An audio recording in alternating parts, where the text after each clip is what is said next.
My friends, I could hardly be more excited than I am right now, coming to you from the island of Lombok in Indonesia, the surf town of Kuta in particular, where I've come from gray, snowy, sleety, frozen Canada to try and make some piano tutorial videos in what I hope is going to be an inspiring environment where there's great food, super friendly, kind local people, and stuff to do like, who knows, surfing, hiking, scuba diving, and stuff like that. Anyway, there were some requests to do a bit of a how-to video in terms of what gear I brought here, how I got it here, how I managed to get it on planes, trains, and automobiles, and that kind of thing. I'm going to do that, show you that quickly if you're interested, and also the setup I have. You'll get a sense of the kind of spot you can get in a place like Kuta, Lombok, for a really very reasonable amount of money. Half the rent that I'm paying in Canada, or less certainly. Now, in order to make piano videos here in Lombok, Indonesia, I did have to get a certain amount of equipment on the planes and speedboats with me. So here it is. I have a piano in a flight case, and I have all the rest of my video and audio gear in this other hard case.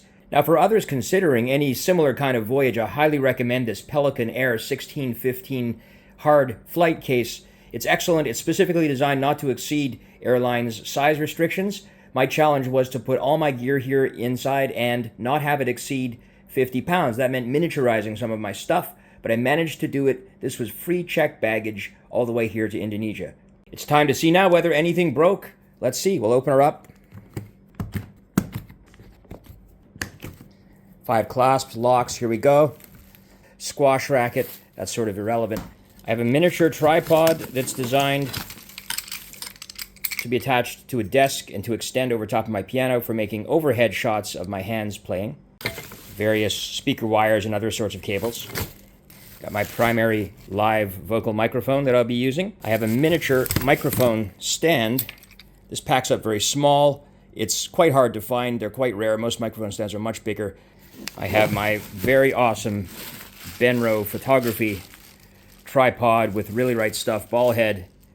Very high quality, very light alloy materials. I'll use this both for my videos and for landscape photography. And an important piece of the setup is this Yamaha Reface CP miniature 33-key piano keyboard. So this thing is renowned for its sound engine, as I say, which is to say its ability to reproduce classic electric piano sounds, Rhodes and Wurlitzers. It also has a fantastic grand piano sound.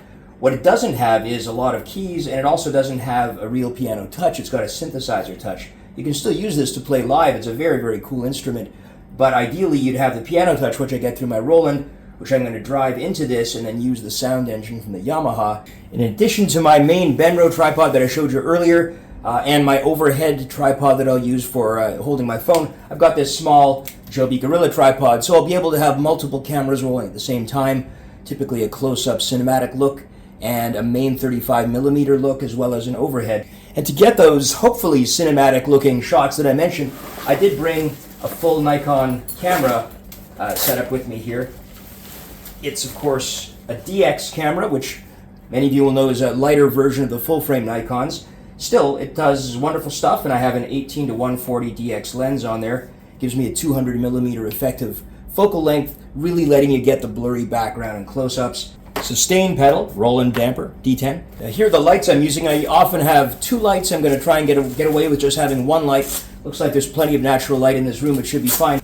It's just this Generay light. It's about this big, very light as always. You can sort of directionalize the light a little bit. And it has different settings for different color temperatures. The beauty of this is you don't need a separate tripod for the light. You can simply attach it on top of your camera, which is good anyway because you want the light to be pointing the same direction as your camera typically on someone's face. Now, a super important part of the whole setup is this gadget here, the mixer recorder that I'm bringing with me. This is a Zoom Live Track L8.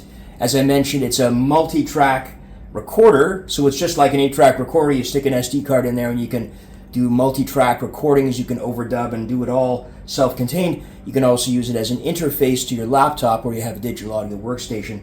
We've almost unpacked all the people from the Volkswagen. At this point, we've got a couple last things. Of course, lots of wires, all kinds of wires and junks. And we have, in fact, even more packed into here. Batteries, more adapters to put lights on top of cameras, a level to make sure that my stuff is level. And that's really it. There's nothing left in here. All that was 50 pounds. We managed to do it. All right, let's take a look at that Roland piano. All right, now to get reasonably professional quality musical instruments all the way to the other side of the world, it's not really that clear how you do it. There's a lot of discussion on Reddit, a lot of naysayers who were saying you'll never get a piano. It's just never going to happen. What they said is you have to be willing to take your piano and drop it to the ground from head height. And if you think your piano can survive that, then you can be confident that it'll make it all the way here. Others said that they tour and travel and they're just fine. You have to have the right kind of case. So what I did is I got this company in England, Swan Flight, to make a custom-sized flight case, a kick-ass flight case for my Roland. It fits it just perfectly and has got nice thick foam on the inside. Let's take a look at what this looks like. It's a great company and not complicated, just a flight case, but there you go. It seems like the piano survived the trip. Yeah, our gel pack's in here. And as you see, 64 keys is a very unusual sized piano. If you want to have hammer action, you almost always have to go to 73 keys or 88. That would have been much too big for this trip.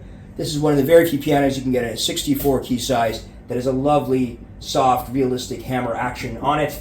I'm pretty happy. It seems to have made it, and I look forward to seeing what we can do with this. And lastly, my friends, there's an important, useful hack that you can use when you're trying to minimize the weight of your checked baggage, and that is, of course, to jam all your heaviest things into your personal item.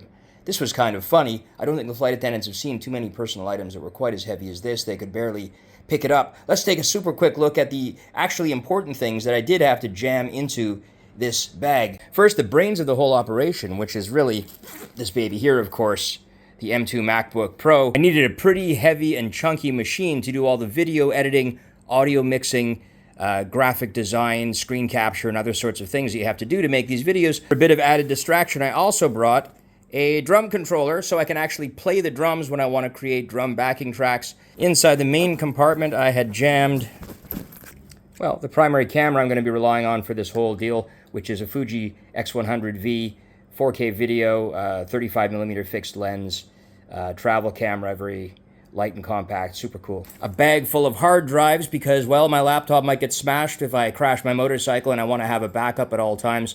And super key is the studio headphones that I use, the Audio-Technica headphones that I use for mixing and playing live. They are in their little case, pretty cute. Et voila, some of the final items that were necessary to pull off this little roadshow.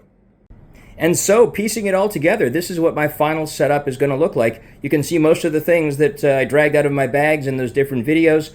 All that remains now is for me to stop talking and start getting to work. Hope to see you all soon with some great content. Take care.